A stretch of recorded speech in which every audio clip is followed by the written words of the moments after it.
এই সময় বাঙালি বাড়িতে কম বেশি আমরা কাঁঠাল খেয়ে থাকি। কাঁঠাল খাওয়া মানে কাঁঠালের দানা শুকিয়ে সংরক্ষণ করা, যাতে আমরা এগুলো পরে কোনো তরকারিতে ব্যবহার করি। আজ আমি তোমাদের সেই কাঁঠালের দানা দিয়েই একটা দারুণ রেসিপি শেয়ার করব। এই রেসিপিটা যেমন সিম্পল তেমনি খেতে হয় দুর্দান্ত। তাহলে চলো রেসিপিটা শুরু করে ফেলি। আর আমি সুস্মিতা তোমাদেরকে আমার চ্যানেল ইয়ামিক্স বাংলাতে স্বাগত জানাই।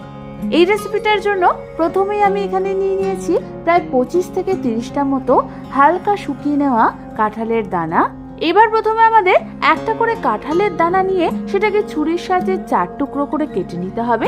4 টুকরো কেটে নেওয়ার পর কাঁঠালের দানার যে উপরের সাদা লেয়ারটা সেটাকে আমাদের হালকা হাতে ছাড়িয়ে নিতে হবে। তোমরা দেখো আমাদের সমস্ত কাঁঠালের দানা কাটা হয়ে গেছে।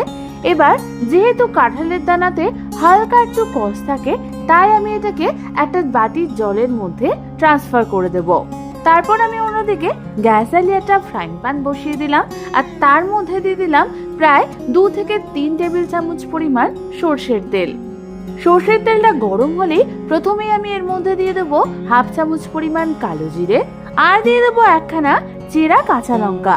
কালো জিরে আর কাঁচা লঙ্কাটাকে হালকা হাতে একটু নাড়াচাড়া করে নিয়েই আমি এর মধ্যে দিয়ে দেবো একখানা মিডিয়াম সাইজের স্লাইস করে কাটা পেঁয়াজ,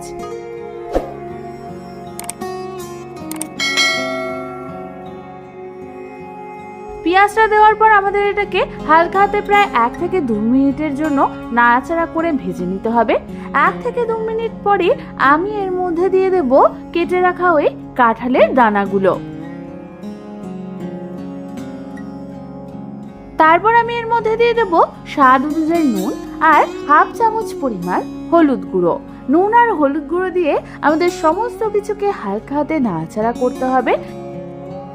তারপর আমাদের এটাকে মিডিয়াম টু হাই ফ্লেমে ভেজে নিতে হবে, যতক্ষণ না আমাদের কাঁঠালের দানাটা হালকা ক্রিস্পি হচ্ছে আর এর গায়ের কালারটা হালকা ব্রাউন হচ্ছে।